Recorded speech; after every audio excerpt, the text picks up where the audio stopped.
বাংলাদেশের রক্তাক্ত অভ্যুদয়ের সঙ্গে জামায়াত ইসলামী এক বিশাল ক্ষতের নাম। ১৯৭১-এর মহান মুক্তিযুদ্ধে আপামর বাঙালি যখন ঝাঁপিয়ে মুক্তির মন্ত্রে দেশকে হানাদার মুক্ত করার দৃপ্ত শপথে বলিয়ান মানুষ যখন লড়ছে প্রাণপণে, জামায়াতে ইসলাম তখন দাঁড়িয়ে গিয়েছিল এদেশের স্বাধীনতার বিরুদ্ধে।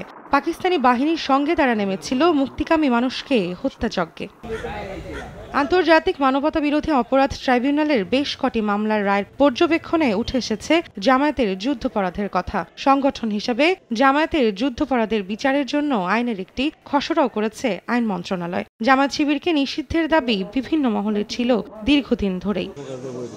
এই অবস্থায় সোমবার আওয়ামী লীগ নেতৃত্বাধীন ১৪ দলীয় জোটের বৈঠকে জামায়াত শিবিরের রাজনীতি নিষিদ্ধের সর্বসম্মত সিদ্ধান্ত হয়। এই সিদ্ধান্ত বাস্তবায়নের ভার দেয়া হয় সরকারকে। মঙ্গলবার সরকারের গুরুত্বপূর্ণ কয়েকজন মন্ত্রী এ নিয়ে বৈঠকও করেন। পরে আইনমন্ত্রী জানিয়েছিলেন বুধবার এই বিষয়ে প্রজ্ঞাপন জারি হতে পারে। কোন দলকে যখন নিষিদ্ধ করা হয় তখন সেটা নির্বাহী আদেশই হয়। কালকের মধ্যে কি এই সিদ্ধান্তটি হবে? ইনশাআল্লাহ।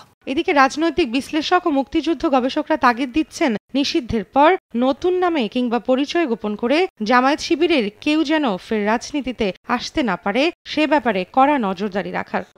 স্বাধীনতার ৫৩ বছর পার হলেও জামায়াত শিবিরকে নিষিদ্ধ করা লাখো শহীদের কিছুটা আত্মার শান্তি হতে পারে বলে মনে করেন মুক্তিযুদ্ধের সপক্ষের মানুষ।